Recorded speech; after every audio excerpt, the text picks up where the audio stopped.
Bonjour tout le monde et bienvenue dans Trek Soria. Bonjour Arcadie. Salut Cyril, ça va? Ça va. J'hésite toujours à mettre un deuxième R à Arcadie. Je sais pas si tu Pourquoi? l'entends à chaque fois. Arcadie ou genre Arcadie ou tu le mets ailleurs, je sais pas. Après le deuxième Arcadie. Je sais pas pourquoi. Ah ouais, je sais pas. C'est non, bah, À cause de la ça marche pas comme Picardie ça. peut-être. Bah moi c'est pareil, hein, tu vois, je vois c'est Cyril puis c'est Michael. Cyril Parce que- Michael, Et ouais, mon vrai prénom c'est Cyril Michael en un seul. Cyril Michael, tu vois, donc voilà, on Ouais. a chacun ses petits défauts. Pour la petite histoire, pour nos auditeurs, mes parents se sont jamais mis d'accord sur mon prénom. Donc depuis petit, ma mère m'appelle Michael et mon père Cyril. Waouh. Ça c'est pour commencer avec des basses scènes d'identité, c'est bien ça.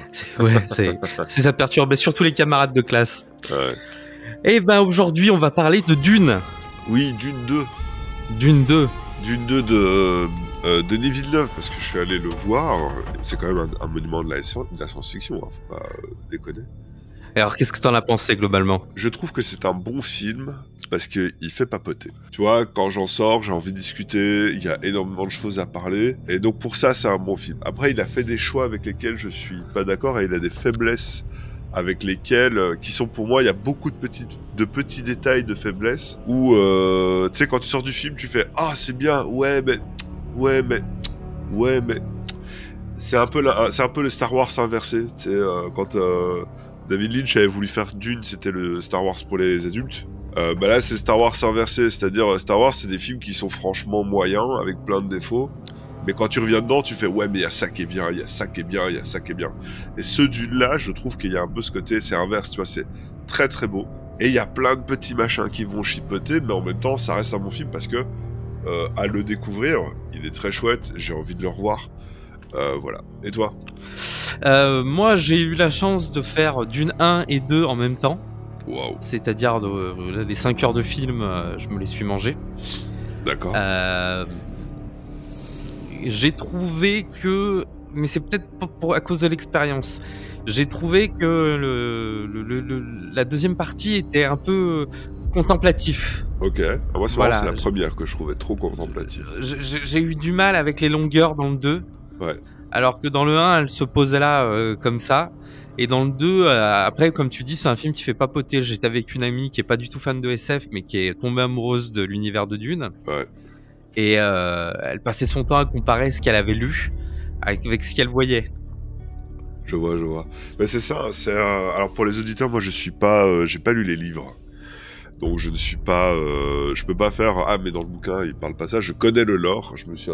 Comme pour tout le reste, hein, j'ai Wikipédia à fond, checké toutes les vidéos que je pouvais trouver. Mais donc quand je vois le film, ce qu'il a à proposer, pas l'adaptation. Et je trouve que je te rejoins sur le 2 où je trouve qu'il a plus un problème de rythme, où il y a des choses sur lesquelles je trouve Denis Villeneuve aurait dû prendre plus de temps. Et il rush parce il a beaucoup de choses à raconter. Et je suis désolé pour les auditeurs, je suis enrhumé et donc du coup je parle un petit peu avec le nez. Voilà, donc j'espère que c'est pas trop dérangeant, mais j'ai une belle voix de blues, donc ça devrait aider à faire passer la pilule. L'épice. Mais donc du coup il y a ce côté que je trouve que il y a des choses sur lesquelles il a décidé de prendre son temps et d'autres avec lesquelles il a décidé de rusher. Je sais pas très bien gérer. Et voilà, donc ça c'est un des premiers problèmes que j'ai avec ce film. C'est un film qui est extrêmement minimaliste dans son approche. Alors le mot je le sors de l'appréciation de Monsieur Bobine, avec lequel je suis pas tout à fait d'accord avec son retour. Mais effectivement, j'ai l'impression que le film, il est écrit... Tu regardes le film en complément du bouquin. Ce qu'il y a dans le bouquin, ce qu'il y a dans le film, sont des clés de compréhension quand tu verras le bouquin. Quand tu vas lire le bouquin. Comment fonctionnent l'épice, à quoi ça sert, et tout ça. Tu vois ce que je veux dire? Ouais. Et que du coup, il s'embarrasse pas de parler de ça. Il te montre les choses et... par exemple, je vais te donner un exemple assez classique. On va spoiler pour les gars qui n'ont pas encore vu le film. On sait que dans l'univers de Dune, l'épice sert entre autres à se shooter chez les super riches, enfin dans l'univers, et notamment à tracer les voies spatiales. Mais les mecs, ils se font des grosses défonces.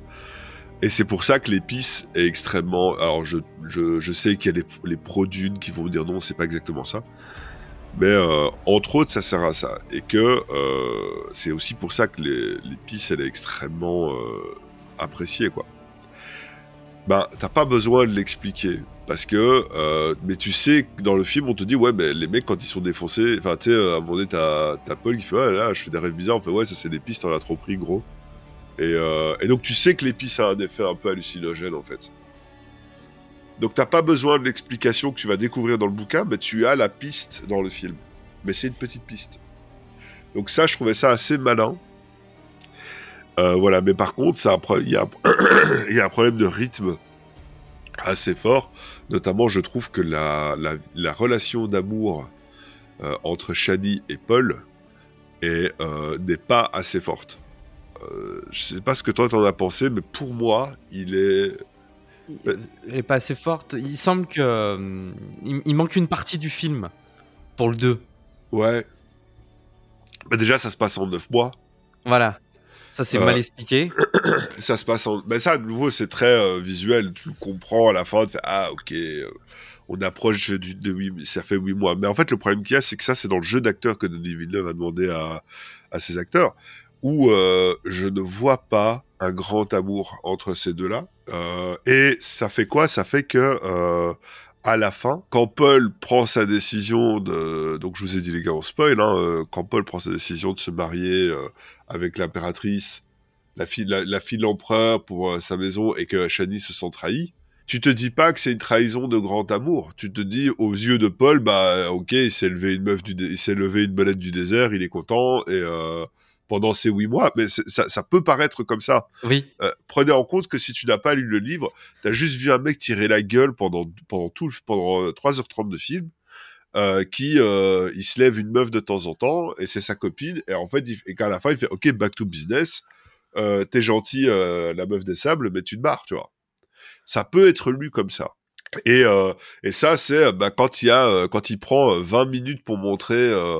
le Paul en train de regarder le soleil, il aurait pu retirer 10 minutes et prendre ces 10 minutes-là à montrer Shani et Paul beaucoup plus amoureux. Je sais même pas s'ils ont pas des enfants arrivés à un moment. Ils ont déjà des enfants à ce moment-là. Mais ça, même ça, c'est pas grave. Tu peux dire, ça fait beaucoup de personnages, on peut les garder pour plus tard. C'est juste que dans le jeu d'acteur, quand tu les vois, tu ne te dis pas, ils sont fous l'un de l'autre. Quand Paul va la voir et à la fin, il lui fait, oui, je t'aimerai toute ma vie, machin, et qu'il le dit avec une gueule de porte de prison. Alors moi, je trouvais ça beau parce que je me suis dit, ah, mais en fait, il sait qu'il va crever. Et il va se suicider, en fait, pour devenir un martyr, parce que je connaissais pas l'histoire, donc il va se suicider pour devenir un martyr et entériner la puissance des Fremen. C'est ce que je croyais. Mais en fait, c'est pas ça. Et il fait, ouais, mais en fait, je vais t'écater, je vais me marier avec ta fille. Et elle le vit super mal. Mais tu peux comprendre qu'elle le vit super mal, mais tu comprends pas l'amour que Paul a pour elle. Parce que Denis Villeneuve a joué trop minimaliste sur le coup. Et ça, c'est un des défauts. Un autre défaut, pour moi, le vrai défaut du film, c'est Shani. Ah ouais? Ouais, Shani, ouais. Parce qu'en fait, je vais parler beaucoup aujourd'hui. Non, vas-y, ça m'intéresse. Alors, en fait, le problème de Shani du film, c'est... j'ai l'impression d'être le Serbe, là, qui arrête pas de faire pendant cette vidéo, là. J'ai pas le nom. Je sais plus, ça s'appelle psychodélique. Ah oui. Mais, ça toutes les 2 minutes. En gros, le truc de Shani, c'est que Denis Villeneuve a pris... ça, je connais pour un peu de l'or au niveau des bouquins que je trouve intéressant, c'est que quand il écrit ses 2 premiers films, il a déjà, de manière cryptique, l'intention de dire « Yo les gars, faites gaffe aux figures messianiques, c'est pas bien. » Ouais, ça dans ce film, ça se voit. Et dans le film, il décide de le mettre en premier plan. Et ça, je trouve ça extrêmement bien. Le problème qu'il y a, c'est que il a centralisé ce débat autour de Shani. Et en fait, il n'y a que Shani qui remet en question. Au début, tu as les Fremen, donc tu as... en fait, il y a les 2 camps sont représentés par Stilgar, qui est extrêmement dévot, et Shani, qui est complètement sceptique. Et alors, on les voit au début, quand t'as la mère qui va prendre l'eau de la vie, t'as les autres en train de prier, pendant que l'autre, elle est aussi avec ses potes qui ne croient pas non plus. Elle est avec sa pote qui n'y croit pas non plus. Tu te rappelles? Oui, les jeunes ne croient pas. Les vieux croient, les jeunes ne croient pas. Et en fait, le truc qu'il y a, c'est que il y a deux choses qui vont pas. C'est le premier, c'est que l'explication que Shani donne, c'est pas une explication de Freeman, c'est une explication de scénar. C'est une explication datée qui est à l'extérieur de la culture Freeman. Tu vois, tu peux pas venir... En fait, le problème qu'il y a, c'est que l'explication de Shani, ça fait d'elle, elle n'est plus une Freeman. Si ça avait été expliqué comme ça par une Bene Gesserit, je vous donne l'exemple, elle dit oui, si vous voulez manipuler les gens, vous leur donnez l'espoir d'un messie, et comme ça, vous les manipulez facilement, alors que nous, c'est le peuple, pour le peuple, par le peuple, US America, tu vois. Ah, tu fais, vous êtes pas si égaux que ça, les gars, parce que vous avez des chefs. En fait, tu te dis pas que c'est une meuf qui vient de cette culture-là. Je veux te donner un exemple. La figure messianique, par exemple, on va la retrouver chez les Juifs. Les Juifs, ils attendent le Messie, si je dis pas de conneries. Oui. Ils ont des habitudes culturelles liées à leur religion. Pas manger de viande crue, je crois. Ouais. Il y en a qui vont faire Shabbat, d'autres moins, etc., etc. Même si tu es relativement reculé par rapport à ta religion, à ta foi culturelle, elle fait partie de toi. Tu vois ce que je veux dire? Oui, on a l'impression qu'elle regarde ça d'un point de vue extérieur, qu'elle a fait Exactement. Erasmus et qu'elle revient avec. Alors qu'on te dit la meuf, elle est en même temps. En fait, ce serait comme moi j'avais ça, je voyais un peu ça comme mes potes marocains. Même le moindre des Marocains, il va pas manger de porc et une fois par an, il fait Ramadan. Ouais. Ça peut être la pire, tu sais, genre il peut faire tous les péchés qu'il veut. Culturellement, même s'il fait pas Ramadan, il mangera pas de porc parce qu'il est dans un monde où personne mange de porc. Et c'est tellement ancré dans sa culture que ça voilà. peut pas, voilà. Et voilà, bon, vous allez me sortir, moi j'ai mon pote, il mange du porc, on s'en fout, vous essayez de comprendre ce que je veux dire. Ce qui se passe avec Shani, c'est que l'explication qu'elle donne, elle fonctionnerait chez une Bene Gesserit, quelqu'un d'extérieur. L'idée, c'est que, ce que je veux dire, c'est que pour moi, Shani, le truc, c'est qu'elle ne croit pas que Paul est Lisan al-Gaïb. C'est ça? Non, oui, elle croit pas qu'il est le Messie, quoi. Voilà. Elle ne croit pas qu'il est le Messie, d'ailleurs Paul n'y croit pas non plus, mais ça veut pas dire qu'elle croit pas que le Messie doit arriver ou que le Messie arrive. Elle dit juste c'est pas lui. En gros, c'est comme si on avait eu tous les Juifs et puis t'as Jésus qui se pointe et t'en as qui dit mais non, c'est lui le vrai Messie et t'as des Juifs qui font non, c'est pas lui. Tu vois, mais ça veut pas dire que les figures du Messie ethnique n'existent pas. Ouais. Et en fait, elle est trop sceptique. Elle est trop sceptique. Et rien chez les Fremen te permet de comprendre qu'il y a des mecs qui pensent comme ça, puisque déjà elle est toute seule. Et donc tu te dis pas, tiens, en fait, il y a un courant sceptico-athéiste des Lumières chez les Fremen, tu vois. Oui. On te dit juste, c'est le même plot, ils fonctionnent un peu tous de la même manière. C'est juste qu'il y en a qui ont cru que Paul, qui croit à fond en l'avenue du Messie, que Paul est le Lisan al-Gaïb, et d'autres ne croient pas que Paul est Lisan al-Gaïb. C'est même devenu un mème. Voilà, et le problème qu'il y a, et c'est là que j'insistais sur, on voit qu'il y a Stilgar, et on voit qu'au début, dans ceux qui croient pas, il y a Shani et sa pote, tu vois. Sa pote, tu comprends elle fait partie du même clan que Shani. Et Shani et sa pote reconnaissent Paul comme Lisan al-Gaïb à la fin. Et comme elle le reconnaît, tu comprends que c'est pas genre un peuple qui n'y croit pas. C'est un peuple qui croit à l'existence de Lisan al-Gaïb, à son arrivée, et qu'en fait, il doutait que c'était Paul qui l'était. Ouais. Voilà. Et donc, c'est là que je trouve que le truc de Shani fait que, voilà, c'est trop athée comme explication. Si ça avait été Paul qui en parlait avec les mêmes mots de Shani, qui en parlait à sa mère, ça passait. Parce que ils viennent d'une autre planète et tu vois que c'est des manipulateurs et tout, et qu'ils ont conscience des jeux politiques. Si Shani dit, mais écoute, la meilleure phrase que j'ai pour ça, c'est dans Game of Thrones. Alors là, désolé les gars, on va spoiler. Quand Jon Snow ressuscite. Tu te rappelles? Ouais. Et en fait, t'as Tormund qui regarde Jon Snow et qui fait, y en a qui disent que t'es un démon. Il y en a d'autres qui disent que t'es un dieu. Et fait, toi, tu crois quoi? Moi, je sais que t'es pas un dieu. J'ai vu ta bite. Et cette phrase-là, tu sais que Tormund y croit au dieu. Il croit juste que Paul, c'est pas un dieu. Que Jon n'est pas un dieu. Et ça te permet de garder un mec dans cet univers-là. Tu peux pas faire en une fois. Moi, je sais que les dieux ne sont que des divinités anthropomorphes à travers lesquelles l'homme s'est projeté pour répondre à ses questions existentielles parce qu'il avait trop peur de l'inconnu. Tu fais, mais Tormund, d'où tu sors ça, tu vois? C'est ça le problème. Voilà. Et donc ça, c'est un vrai souci. Et le fait aussi qu'elle soit toute seule. Bah, c'est les jeunes, globalement, qui croient pas ouais, mais comme il y a qu'un jeune. Oui, voilà. Tu fais, voilà, quoi. Donc ça, c'était un peu mon... Qu'est-ce que tu aurais à dire sur ça, sur cette approche, à part que j'ai raison? Et, C'est quelque chose que j'avais pas remarqué et maintenant que tu le dis, très tôt dans le film 1, on fait remarquer que c'est une manipulation, ça, ça, cette tout à arrivée fait. du Messie. C'est une Ouais, manipulation sur lequel va jouer Paul. tout Euh, à fait. et il y a ce côté effectivement messianique dangereux qui est bien mis en avant tout le long du film, partie 2, tellement mis en avant que enfin même pas en fait, c'est mis en avant, ils nous disent attention c'est dangereux les messies et ils nous font pas voir pourquoi c'est dangereux. Tout à C'est-à-dire fait. que dans les livres on nous parle du djihad Fremen et on nous fait pas voir à quel point ça va être dangereux, quoi, à quel point il va déclencher une guerre sans fin. En fait, il le fait, le film le fait, mais à une fois de plus, il prend pas assez le temps.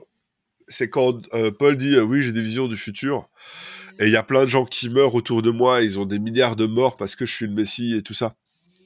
En fait, il le dit, mais c'est la scène avec la mère qui est en train de marcher, là.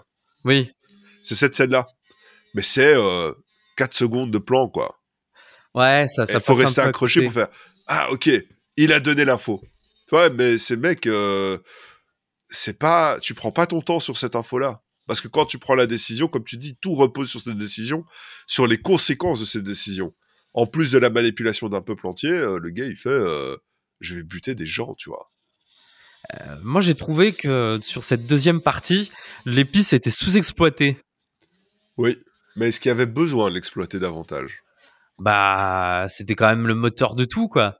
Bah, pour moi, c'est à partir du 1, ça c'est un peu ma théorie sur l'adaptation, c'est à partir du 1 et du 2, c'est l'épice, quand t'es sur Arrakis, tu te concentres que sur ce que l'épice fait sur Arrakis, tu vois. Ouais. Donc déjà, tu peux skipper tout le passage de à quoi sert l'épice au sein universel.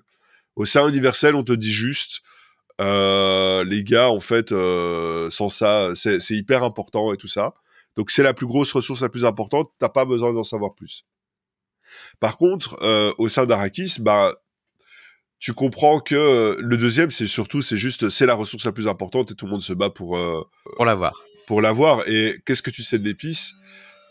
Tu sais qu'elle a un petit côté mystique et c'est tout. Et que c'est précieux. Et est-ce que c'est important d'en savoir plus quand tu vois sur quoi il s'est concentré? Tu vois, c'est par exemple le cycle de verre de sable. Est-ce que t'as besoin de comprendre? Est-ce qu'on a besoin de le dire en fait? Tu vois ce que je veux dire? En fait, le problème, c'est que j'ai passé mon temps à le comparer au film de 85, De enfin, je Lynch crois, ou hein, oui, ouais, ouais, de David Lynch. Et du coup, je me disais, tiens, ça manque comme explication. ouais, Ça manque. Et par rapport au livre, il y a toute la partie pourquoi est-ce qu'ils n'ont pas d'informatique? Pourquoi est-ce qu'en fait, ils ont besoin des pistes? C'est parce qu'ils n'ont pas d'informatique. Ils n'ont plus le droit à développer de l'informatique comme nous, on la connaît pour faire les voyages spatiaux ouais. à cause de la guerre de l'IA, quoi. Et je trouvais que ça manquait comme explication dans le film pour les Mais- non-initiés. Ben, une fois de plus, pour moi, ça c'est des trucs de l'espace. Si tu regardes l'histoire, c'est il y a la galaxie, il y a plein de problèmes et tous les problèmes, c'est à cause de la planète Arrakis parce qu'il y a l'épice. Tu vois. Il se trouve que Paul Atreides a toutes les conditions pour remplir la fonction messianique qui va foutre la merde en fait dans tout ce business qui est mis en place. Est-ce qu'à ce moment-là, on a besoin de savoir tout ça? Parce que quand tu vois à la fin, il y a clairement un troisième film qui va arriver. Il part en djihad, tu vois. Ouais. Est-ce que on a besoin à ce moment-là de parler de tout ça? Moi, je trouve qu'il n'y a pas besoin. Parce que justement, c'est dommage qu'ils en parlent pas. Mais ça n'en fait pas un truc entre guillemets, à reprocher au film à mes yeux. D'accord. Puisque en fait, l'histoire, c'est surtout est-ce que ce mec va prendre la décision de mettre plein de morts sur son dos en prenant la figure, en manipulant sciemment une population entière, en jouant avec ses croyances, et du coup en faisant le jeu de sa mère en fait. Que tu vois le truc de Paul, si tu regardes bien, c'est que c'est un mec qui a un double héritage monstrueux. Il a l'héritage de son père où il essaie d'être noble et compagnie comme lui. Et je parle juste des films. Hein. Et l'héritage de sa mère qui a dit on t'a créé biologiquement pour que tu sois un putain de manipulateur. Et tous les deux films, ils jouent avec ça. Et dans le premier, je pense que ça joue beaucoup sur l'héritage paternel qu'il rejette dans le deuxième film où tu sais, il fait c'est bon, en fait, j'ai enfin trouvé ma place et il redevient Paul Atreides, il revient dans le jeu. Et est-ce qu'on a besoin de parler de à quoi va servir l'épice, à quoi ça tu vois, moi, c'est pour ça. Moi, ça ne me pose pas de problème parce que je me dis juste, ok, l'épice, c'est le pétrole, point. Tu vois. Ouais. Mais, par contre, t'as intérêt à en parler dans le troisième film. Là, dans le troisième film, tu viens avec tes réponses, frère. Et il y a beaucoup de réponses à donner. Alors, je trouve ton analyse très pertinente du fait que le premier film soit très paternel et le deuxième plus Ouais. axé sur la mère, qui prend Jessica Chastain, c'est ça? Non, Non, non, c'est non, c'est pas. Elle prend une place même démesurée, je trouve. Rebecca Ferguson. Ferguson, voilà, Rebecca Ferguson, qui incarne le rôle et qui prend une place. Enfin, niveau charisme, elle efface Timothée Chalamet, quoi. Ouais. Mais j'adore. Moi, j'adore. Je Et déteste les Bene Gesserit. Ah, vas-y, t'allais dire quoi? Et moi, je trouve que je trouvais que ton analyse était pertinente sur le côté maternel du deuxième film, quoi. Ouais, et en plus, t'as vraiment ce côté maternel étouffant, tu vois, Mmh. où il arrive pas à se débarrasser d'elle, il arrive pas, elle est tout le temps là, et en même temps, et ça, c'est un choix de Denis Villeneuve que j'ai adoré, parce que j'ai regardé un peu la série Dune aussi, Ouais. et je me suis un peu renseigné, et je sais que la mère, elle a ce côté bonne maman, tu vois, la bonne maman américaine. Et comme pour Shani, je crois pas, comme le Shani de Dune du film, je peux pas croire que t'es une Fremen qui vit dans la culture complètement isolée, elle est en mode turbo athée, ultra rationaliste. Je ne peux pas croire que une meuf qui vient d'un ordre secret de taspé de l'espace, ultra manipulatrice, soit bien dans sa tête et soit une bonne maman, tu vois. Moi, dans ma tête, c'est alors j'ai un exemple un peu pété, c'est Lionel Luthor dans Smallville, le père de Lex. C'est un bon père, mais comme c'est un méchant, c'est un mauvais père. Tu vois, il veut être un bon père, mais tout ce qu'il donne ne peut être que mauvais parce que c'est un méchant. Mmh. Et elle, c'est ça. En fait, j'adore cette histoire d'avoir dit, mais en fait, c'est une Bene Gesserit qui a pété un câble, et qui en fait, en Paul, trouve le moyen de s'émanciper, en son fils, trouve le moyen de s'émanciper de l'ordre ultra étouffant des Bene Gesserit et de prendre le pouvoir. Et du Ouais. coup, elle fait flipper, c'est une connasse interstellaire. Et j'adore ce truc-là, parce que je trouve que c'est parfaitement cohérent. Et ça change pas son amour pour son fils. C'est juste que je peux pas croire que, oui, alors, quand tu vois la fille de l'empereur, qui, on l'a drillée toute sa vie, et dès que la turbo-matriarche dit tu fais un truc, elle va le faire. T'as l'autre, elle dit à Léa Seydoux va te faire mettre au cloque par le psychopathe, et ça doit être une fille, elle le fait. Tu vois, c'est pas anodin, ces mecs-là, ces gens-là. Et tu peux pas avoir une femme, un personnage qui agisse comme une mère random. Ah, en fait, j'aimais ton père. Ah oui, j'ai des super pouvoirs, tu vois. Tu fais non, non, non. Quand elle dit, ok, il faut que je renforce les positions de mon fils et on va commencer par les plus faibles, etc., etc. Ouais, je vois la Bene Gesserit, tu vois. Bah, moi, globalement, ce que j'ai aimé dans le film, c'est toute l'imagerie qu'il y avait. Alors, autant je trouve que c'est pas pour les initiés, enfin, c'est difficile pour les non-initiés de la science-fiction d'apprécier le film en lui-même, autant il donne des clés d'accès et j'ai trouvé ça assez intéressant. C'est-à-dire qu'avec une imagerie belle, lissée, propre, il donne il redonne envie à la science-fiction. Et de ce fait-là, j'ai trouvé que le film était intelligent. C'est-à-dire de jouer le côté anti-Star Wars, c'est-à-dire il y a pas de l'action à gogo, toutes les 10 secondes. Il donne envie à se réintéresser à de la science-fiction contemplatif. Donc j'ai trouvé que là, c'était assez pertinent dans le film. Alors pour toi qui es revenu à Caddy, je Vas-y. disais qu'une des choses positives du film, c'est qu'il donnait envie de s'intéresser à la science-fiction. Tout à fait. Avec un parti pris qui est de travailler une image ultra travaillée et d'être un anti-Star Wars. C'est-à-dire qu'il y a pas de l'action toutes les 10 secondes. Alors, j'irais même encore plus loin, un anti-Marvel. Oui, Parce que ça, c'est ce que j'ai beaucoup aimé à partir du premier aussi, c'est qu'on n'est pas dans la science-fiction et regardez ce vaisseau, il vole. On te fait non, c'est une boule. c'est une boule. Et pourquoi? Parce que c'est la SF, ta gueule. Ok. Et j'adore ça. Et les Et vaisseaux notre structure, c'est monumentaux du et tout. brutalisme. On s'inspire du brutalisme pour faire des trucs des trucs du turfu, et qui ne s'embarrasse pas de la véracité visuelle de la technologie. C'est des petits boutons, des bip bip. Ok, il fait des trucs. Tu vois, il fait bip bip poup poup poup. Un peu à la Star Trek. Poup Oui. bip pas poup poup poup. Il fait ok, bah il appuie sur des boutons et il a fait faire un truc au vaisseau et ça marche. Le vaisseau, quand tu vois ça, tu dis c'est pas censé voler, mais ça marche et t'y crois. Et c'est pour ça que je disais Marvel, parce que Marvel, mine de rien, pendant ces 15 dernières années maintenant, ou 10 dernières années, je sais plus, 15 dernières années, 20 dernières années.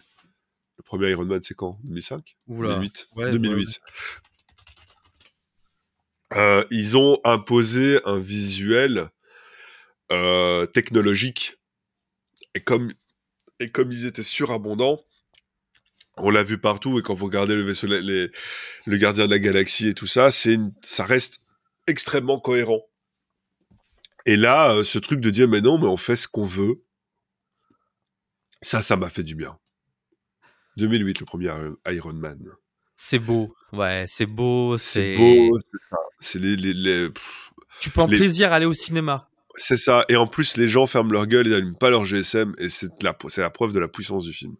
Alors la seule chose le seul bémol par rapport à l'esthétique du film, surtout dans le deuxième film, c'est le son. Ouais, Trop de c'est basses. la basse au bout d'un moment. Alors moi, j'ai un deuxième bémol dans l'esthétique du film.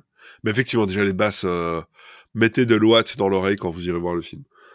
Le deuxième bémol, c'est, je trouve que le rythme, enfin, l'œil de Denis Villeneuve, c'est comme j'aime bien le décrire, c'est un mec qui regarde l'océan, tu vois. C'est cette contemplation de je regarde la mer. Les Bretons se reconnaîtront.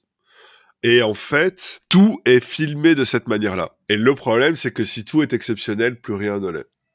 Et donc, quand tu vois Paul en train de marcher sur des dunes et de regarder la beauté d'Arrakis, tu fais « Ah ouais ». Et puis quand tu le vois sortir des dunes parce qu'il a été faire caca, mais avec filmé de la même manière, tu fais « Ah ouais », parce que c'est aussi beau. C'est Et quand tu vois ce qui se passe à la fin, t'es censé voir sur papier une dinguerie, l'équivalent du champ de Pelennor, de la bataille des champs de Pelennor dans Seigneur des Anneaux 3, et tu fais « Ah ouais », parce que c'est filmé aussi beau que tout le reste. Et donc, on a un film qui est horizontal en permanence. C'est pour ça que je parle de l'océan. C'est beau, c'est contemplatif, c'est loin, et c'est horizontal. Alors que pour susciter de l'émotion, il faut de oh mon dieu, puis ça se calme un peu, puis oh on revient, et puis ça se calme un petit peu, jusqu'à le méga climax et tout. Et à la fin, t'as quand même 43 verres de sable t'as des verres de sable qui se pointent et tout. C'est super impressionnant, tu vois. ouais, Mais comme t'es entraîné à être super impressionné par la beauté de l'image depuis le début, à la fin tu fais ça fait ok, flop. ça fait pas flop, ça fait ah ok, Ouais. tu vois. En tout Moi je cas pensais à c'est la scène de baston à la fin ça pour le coup comme il y a où pas de son j'ai bien aimé. Il y avait pas de où je l'ai basse. trouvé ouais, quelconque. Oui, et en même temps comme il y avait pas de basse, ça permettait de c'était assez intense mine de rien. Il y a un autre truc aussi. Alors ça c'est là on va vraiment faire on va geeker je te préviens. Je ne crois pas à la culture Fremen que j'ai vue là. D'accord. Alors, depuis le début, je suis à charge. Ça fait quoi, je sais pas quoi, 30 minutes qu'on parle. Je dis beaucoup de choses que je n'ai pas appréciées dans le film.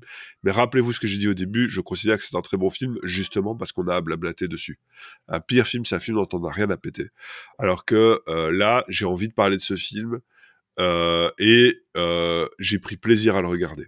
C'est pas mon grand kiff. Mon grand kiff du mois, c'était le film Iron Claw avec Zac Efron, je vous le conseille, il est magnifique. Et donc voilà, mais j'ai vraiment apprécié ce film. Film sur le catch. Voilà. Donc revenons sur les Fremen. En fait, et là c'est que du visuel. Il y a deux choses. La première, Paul Atreides n'apporte aucun intérêt supplémentaire aux Fremen. Parce que c'est pas montré. En fait, il explique juste une fois de plus. C'est une ligne et c'est bon, j'ai réglé le truc. Il dit, je connais les Harkonnen, je sais comment ils réfléchissent. Et après, tu vois les Fremen faire des trucs que t'as l'impression que les Fremen pourraient faire. Ils ont des flingues, ils ont des turbolasers qui détruisent des vaisseaux en une fois. Ils ont des grenades, ils peuvent chevaucher des vers de sable. Et tu fais, mais pourquoi vous aviez besoin de Paul Atreides ? Ouais, mais il fallait le Lisan al-Gaïb pour qu'on soit rassemblés. Et quoi, en 90 ans, vous n'avez pas trouvé un truc pour dire, tiens, il y a des envahisseurs, venez, on s'associe pour se battre contre eux. Tu vois, et ouais, mais et le problème, c'est que là, tu rentres dans du ouais, mais on pourrait imaginer que ouais, mais le film te dit pas ça. On te dit, dans le premier, les Fremen, c'est des putains de guerriers, et dans le 2, tu fais effectivement, les Fremen, c'est des putains de guerriers. Mais du coup, il sert à quoi, Paul ? Tu vois, si on l'avait vu dire, ok, en fait, les Harkonnen, ils pensent comme ça, on va réfléchir à nos troupes comme ça. Vous, tu vois, un peu superviser l'aspect stratégique du combat. Tu fais, ok, Paul apporte une vraie différence. Mais là, il est juste il est juste dans les séquences de guérilla avec les Fremen et il fait pas plus que ce que les Fremen feraient. Donc tu te demandes pourquoi les mecs se sont fait bolos pendant 90 ans, tu vois. Là où je te rejoins, c'est par exemple dans la scène où Paul Atreides a son nom Fremen. Ouais. Cette scène est d'une complexité. Complexité. Ouais, en même pas une minute, il chope 4 prénoms. Oui. Alors que si ça aurait pu être dilué justement dans les traditions Fremen, on aurait pu Ouais, c'est faire ça. ça en plusieurs temps, quoi. Un Et en autre une minute, 4 prénoms, bim. Un autre truc, quand tu vas voir les Fremen, bon, tu les vois à l'extérieur, ils ont leur tunique, ils ont leur truc des sables. Ok, on est chez les Bédouins de l'espace, super. Ils vont dans leur temple, l'espèce d'endroit où ils habitent tous là. Ouais. Ce que je vois là, ce temple, enfin cette espèce de, même pas un temple, c'est un temple slash lieu de vie. Je ne crois absolument pas que les mecs qui vivent là, ils ont la technologie pour la fonderie, pour faire leur petit bazar là, qui appellent les vers de sable, qui savent fabriquer des snipers, qui savent fabriquer même leurs combinaisons. Tu sais, je veux dire, c'est le moment de montrer des champs de coton. Ok, on a des araignées, on fait du tissu. Ok, bêtement, on montre des artisans en train de travailler. Le problème qu'il y a, c'est que je pense, c'est que c'est comme c'est inspiré, tu sais, entre autres, de Laurence d'Arabie. Ouais. Il y a cette image du bédouin avec le flingue. Mais le bédouin, s'il a un flingue, c'est parce qu'il a volé des armes À l'occupant. à l'occupant. Là, ce qu'on te présente, c'est que ça vient de chez eux. Moi, j'ai pas de problème que ça vienne de chez eux, mais du coup, tu te dis, ok, les mecs, ils habitent dans des trucs en pierre, il y a même pas d'isolation, il y a même pas un, tu vois, et la technologie qu'ils ont là devant toi, la manière dont elle est présentée, c'est une technologie, je ne vois rien d'autre qui justifie l'existence de cette technologie. Je sais pas si Oui. si j'arrive à me faire comprendre. Ne Et serait-ce qu'avec la tente. La tente, elle a l'air d'être d'une technologie tissée. oui, et en fait, c'est bêtement, c'est le fait qu'on ne voit pas de champ de tisserand pour les vêtements. Tu te dis, il y a personne qui fait les vêtements. Mais comme ça fait partie du lore bédouin avec tu l'acceptes, tu vois. Mais du coup, le lore, comment on dit ça? Intradigétique. Bah oui, les mecs qui sont capables de faire des fusils de l'espace. Je crois que dans le bouquin, normalement, ils tirent des fléchettes. Oui, exactement. Ça change tout. Là, les gars, ils ont des putains de lasers. Ils ont des, tu vois, les mecs qui tirent des lasers, qui détruisent des vaisseaux. On te fait comprendre quand même que ça doit mettre du temps à recharger, que c'est un peu le super shot qu'ils peuvent faire. Ils ont Le bazooka. des bazookas et tout, et tu les as jamais entendu dire qu'ils volaient les trucs. Ah, peut-être qu'ils en parlent dans le 1, mais tu les as jamais entendu dire qu'ils volaient des armes, tu les as jamais, donc tu te dis, ok, c'est de la technologie Fremen. Et même, le machin qui appelle les vers de sable, là. Le marteleur. Le marteleur. Si tu prends juste ça, tu te dis, d'où ils ont une technologie qui développe ça, ils ont juste des murs en pierre taillés dans la roche. T'as rien d'autre. Ils ont des murs en pierre taillés dans la roche et une bassine avec de l'eau. Tu ne les vois pas produire. Or, quand tu regardes les Harkonnen, tout l'esthétique contribue à dire, ok, je comprends que ces mecs, ils produisent des vaisseaux spatiaux comme ça. J'y crois, mais pas les Fremen. Et pareil, hein, ça c'est un truc qui m'a fait rire, j'y ai pensé, le marteleur. Le mec, tu sais, à chaque fois, ils mettent le marteleur et le ver des sables passe. Basiquement, ça veut dire qu'ils le récupèrent pas après. Oui. Ils doivent en avoir de ces stocks, les mecs. Enfin voilà, ça c'était un peu la blague. Mais du coup, ça, je trouve que c'est un souci. Et je ne crois pas en la culture Fremen que j'ai vue. Je crois, et là, c'est un peu, on revient au problème du c'est un vaisseau spatial parce qu'on te dit que c'en est un, pas parce que ça ressemble à quelque chose que physiquement il pourrait voler. Et là, c'est pareil, c'est la même chose. Ça ressemble à des bédouins, donc tu associes toute l'imagerie des bédouins de la SF. Et dans l'imagerie des bédouins à la SF, ils ont des snipers. Sauf que les snipers, il y avait une raison pour laquelle les bédouins de la SF, les bédouins l'avaient, et c'est pas expliqué dans le film. Et ça pose un souci à mes yeux. Et c'est surtout, quand tu commences à réfléchir à ce genre de truc, c'est que tu sors du film. Oui, exactement. Et là, ça pose un souci. Parce que je m'en rendais compte. Justement, j'étais hyper curieux, en fait. J'attendais de les voir. Surtout que c'est Weta qui a bossé dessus. Weta, c'est la boîte du Seigneur des Anneaux, hein. Ils ont aussi fait Avatar et tout. Ils ont ce sens du détail. Et je suis là et je fais, mais il est où le sens du détail? Comment les mecs, ils fabriquent ça, tu vois? Genre, ils doivent fabriquer une coque pour chevaucher le ver de sable, pour mettre la mer, la mer suprême. Oui. Et c'est une coque en tissu. Et tu fais, ok, mais pourquoi ils ont pas une coque en métal puisqu'ils ont des marteleurs en métal. Tu vois, et ça soulève des questions comme ça. Il y a un gap de technologie qui va pas ensemble. Ouais. Donc voilà. Mais après, voilà, ça reste un chouette film. C'est pour ça que je dis que c'est un bon film, c'est que t'as envie de parler de ce film, t'as envie de t'intéresser au lore de Dune, t'as envie d'aller voir les autres films, t'as envie de juste, moi je vais voir les vidéos, le Captain Popcorn, il fait des vidéos où il parle de chacun des éléments de l'univers de Dune, c'est hyper intéressant. Oui. Et pour ça, c'est un bon film. Pour ça, c'est un film qui laisse pas indifférent. En plus, s'il y a des gens, je sais qu'il a créé beaucoup d'émois visuels chez pas mal sur une génération. Ah oui, oui, je crois que c'était le journal du geek qui titrait Est-ce que c'est pas le Seigneur des Anneaux d'une génération? Alors la réponse est non. Mais on parle juste en termes d'adaptation. Mais je trouve ça beau. Que tu sais, quand tu regardes maintenant, il y a eu, c'est quoi les derniers films? Bon, il y a Joker, j'ai pas aimé. Mais il y a eu le Joker, il y a eu Batman, il y a eu ça. On revient doucement à du cinéma stylé, à du cinéma bien foutu. Et les gens sont perméables à ça. Ça veut dire que les producteurs vont dire ok, on va arrêter de faire de la merde et on va revenir à remettre des sous dans du travail un peu de qualité. Et ça me fait plaisir en fait, tout simplement. Bref, et ben là-dessus, si vous aussi vous avez trouvé que Dune était une expérience audiovisuelle incroyable, n'hésitez pas à nous le dire en commentaire. Si vous avez aussi des avis négatifs sur Dune, bah dites-le nous aussi, ça nous intéresse. On lira ça dans un spécial retour des lecteurs, des auditeurs, pardon. Ah oui, surtout que là il y a beaucoup à dire, donc n'hésitez pas à écrire des énormes pavés. Captain Guiguillon, pense à toi. Mais il n'y a pas que lui maintenant, parce qu'on est plus de 1500 sur la chaîne. Wouhou, voilà. Ça fait plaisir à savoir ça. Ça, voilà, il y a du monde. Et on est à 280 écoutes en moyenne. Ah, c'est cool ça. Par épisode. Voilà. Donc on vous remercie pour votre assiduité. Merci à vous. Et même pour mes expériences audiophoniques. Vraiment, et bravo pour ta vidéo Babylon 5, elle est excellente. Merci, c'est gentil. J'ai beaucoup travaillé dessus et là je prépare une sur Firstcape.